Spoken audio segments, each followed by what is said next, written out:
खासतौर से आज़ादी, पूरा देश जो है आज़ादी के 75वें वर्ष की वर्षगांठ पर अमृत महोत्सव मनाया जा रहा है।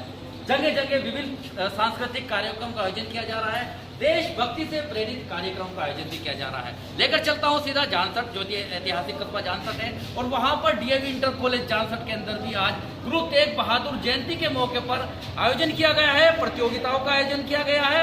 मेरे साथ वो बच्चे जुड़ रहे हैं जिन्होंने अपने देश जो के अमर सपूत हैं, जिनका जज्बा था, उन्होंने कार्यक्रम का आयोजन किया और अपनी अच्छी प्रस्तुति दी।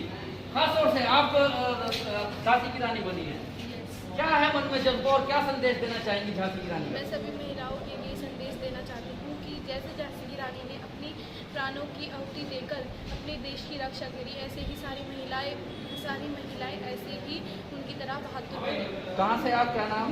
मेरा नाम रिया है, मैं मीरापुर मुजफ्फरनगर श्री सुखनलाल आदर्श इंटर कॉलेज से हूँ। बहुत बहुत धन्यवाद। आप दुल्हन बनी हुई हैं या क्या आपका? अच्छा, पद्मावती, रानी पद्मावती के रोल में ये छात्रा हैं। क्या नाम आपका? क्या संदेश देना चाहेंगी? आप फैंसी ड्रेस में है। राणा पद्मावती ने अपने देश की खातिर अपने प्राण न्यौछावर कर दिए, जंग लड़ी है। फिर आप क्या ऐसा संदेश देना चाहेंगे खासतौर से छात्राओं को, छात्रों को, देशवासियों को? क्या जज्बा होना चाहिए देश के अंदर?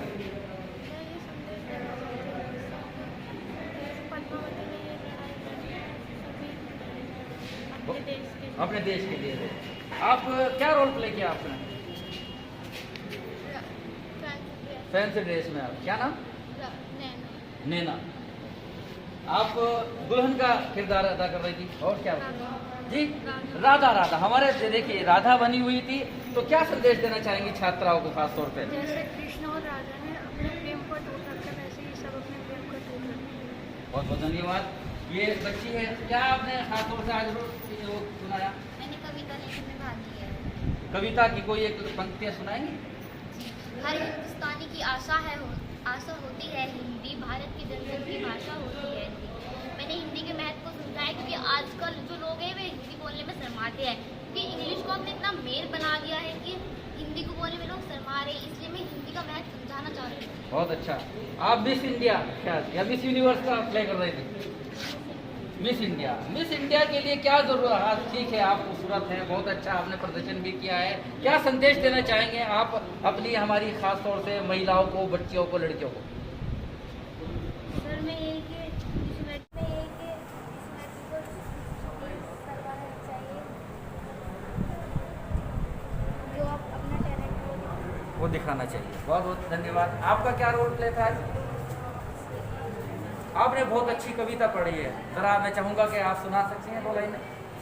ओ देश मेरे तेरी शान पे सदके, कोई धन है क्या तेरी धूल से बढ़ के, तेरी धूप से रोशन, तेरी हवा पे जिंदा, तू बाग है मेरा, मैं तेरा परिंदा, है ये अर्ज़ ये दीवाने की, जहाँ भूर सुहानी देखी, एक रोज वही मेरी शाम हूँ। कभी याद करे जो जमाना, माटी पे मर मिट जाना, ओ देश मेरे तेरी शान पे सदके, कोई धन है क्या तेरी धूल से बढ़ के, तेरी धूप से रोशन, तेरी हवा पे जिंदा। बहुत खूब, बहुत खूब। देख, आप खास तौर से अपने बयानों से उन्होंने अपना जो एक कलाम पेश किया है और देशभक्ति का जज्बा भी उन्होंने पैदा किया है। यकीनन देश की ऐसी शक्तियां हैं, महिला शक्ति हमारे यहाँ, और महिला सशक्तिकरण भी चल रहा है। इसी दौरान सीधा रुख कराऊंगा, ये वो बालक है, वो बच्चा है जिसने भगत सिंह, शहीद भगत सिंह का भी रोल प्ले किया है, और ख़ास तौर से जज्बा दिखा दिया है कि हमारे नौजवान के अंदर कैसा जज्बा होना चाहिए। आज आपने खास तौर से डीएवी कॉलेज की प्रतियोगिता में क्या क्या रोल प्ले किया? सर मैंने भगत सिंह के डबल रोल प्ले किए हैं, और एक जो उनसे गिरफ्तार होने से पहले का है, और एक उनके गिरफ्तार होने और फांसी चढ़ते हुए का है। मैं सभी अपने दोस्तों को और बहनों को यही संदेश देना चाहूँगा कि हमारी देश की जिम्मेदारी नहीं है कि हम आगे ले जाएं, हमारी ही जिम्मेदारी बनती है कि हम अपने देश को आगे ले जाएं। आपका क्या नाम? मेरा नाम मोहम्मद समीर, मैं सरस्वती इंटर कॉलेज से हूँ। मोहम्मद समीर, बहुत बहुत धन्यवाद, बहुत बहुत शुक्रिया। ये बिटिया बेटी बचाओ बेटी पढ़ाओ का मिशन भारत सरकार का भी है, पूरा प्रदेश इसके ऊपर काम कर रहा है। हाँ बेटा, क्या संदेश देना चाहेंगे आज आप? मैं सिर्फ ये कहना चाहूँगी कि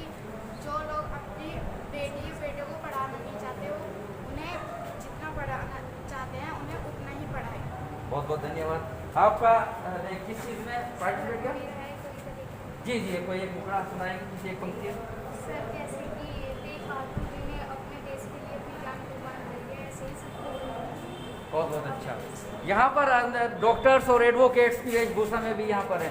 जी प्लीज, आपने खास तौर से fundamental rights and fundamental duties की बात की थी, तो क्या होना चाहिए, क्या संदेश देना चाहेंगे आप? मौलिक अधिकारों के साथ मौलिक कर्तव्य के बारे में आपने बताया था, कैसे बताया? मैं बताना चाहूँगी कि सब अपने मौलिक कर्तव्य ध्यान में रखते हुए अपने देश को आगे बढ़ाए। और हमारे मौलिक अधिकार ही नहीं है, हमारे कुछ मौलिक कर्तव्य भी है। अपने राष्ट्रगान का ध्यान रखना, उनके प्रति प्रेम रखना, यही कहना चाहूँगी कि अपने देश को आगे बढ़ाएं। तो देश में अगर मौलिक अधिकारों का अगर हमको मानना है तो मौलिक कर्तव्यों का भी पालन करना होगा। यही डॉक्टर्स मेरे साथ यहाँ पर जुड़ी हुई हैं, कोरोना काल रहा है और ऐसे में हमारे जो देश के अंदर डॉक्टर्स का महत्वपूर्ण रोल रहा है। यहाँ पर इस बच्ची ने डॉक्टर्स का प्ले किया, क्या संदेश? मैं संदेश देना चाहूँगी, जैसे आज हमारे भारत में कोरोना जैसी महामारी फैली हुई है, उससे बचाव करें, भीड़ भाड़ में जाने से बचें और मास्क लगाएं। कोरोना जैसी बीमारी से बचें, जितना हो सके उतना ही बचें। बहुत बहुत धन्यवाद। इसके साथ साथ ही देश के आन बान शान और हमारे देश के संविधान के रचयिता बाबा भीमराव अम्बेडकर, जो कि एक छात्र की आप देख सकते हैं, उनकी पोशाक, उनके रंग ढंग से ही पता चल जाएगा। और आज उन्होंने बहुत अच्छा रोल प्ले भी किया है। क्या नाम है आपका? जी, क्या संदेश है आपका? मेरा संदेश है कि डॉक्टर अम्बेडकर एक महान नायक थे, जिन्होंने गरीब होते हुए भी काफ़ी अच्छा। अभी आपने देखा, अभी आपने सुना, ये वो प्रतिभाएं हैं जो कहीं ना कहीं छिपी हुई होती हैं। और ऐतिहासिक कस्बा जानसठ के अंदर भी जो डीएवी कॉलेज के अंदर प्रोग्राम चल रहा था, दूर दराज से यहाँ पर कॉलेज के स्टूडेंट्स ने पार्टिसिपेट किया था। अमृत महोत्सव के दौरान यहाँ पर छात्राओं की प्रस्तुति थी, वो देखने लायक बनी है। सभी के अंदर जज्बा था, अपने देश के अमर सपूतों को याद किया है उन्होंने, और उन्होंने एक संदेश भी दे दिया है कि चाहे हम किसी रूप भाषा में हो, किसी वेशभूषा में हो, किसी धर्म से ताल्लुक रखते हो, लेकिन सबसे पहले देश है। और देश के जो महान अमर सपूत थे उनको उन्होंने नमन किया है, सलाम किया है। मेरी ओर से भी अमृत महोत्सव के लिए वही जज्बा, वही तरीके से हमेशा कायम रहे कि हम हिंदुस्तानी हैं, उसके बाद दूसरा हमारा मजहब है। और ये बात इन बच्चों ने मैसेज के जरिए दे भी दी है कि सबसे पहले हम भारतवासी हैं, और भारतवासी या भारत की ओर यदि दुश्मन देश कोई निगाह उठाकर देखेगा तो उसका अंजाम बुरा रहेगा। बना रहेगा। मेरे साथ आरिफ शीश वैली, चीफ एडिटर बार और bench, news in today, Lucknow, Muzaffarnagar.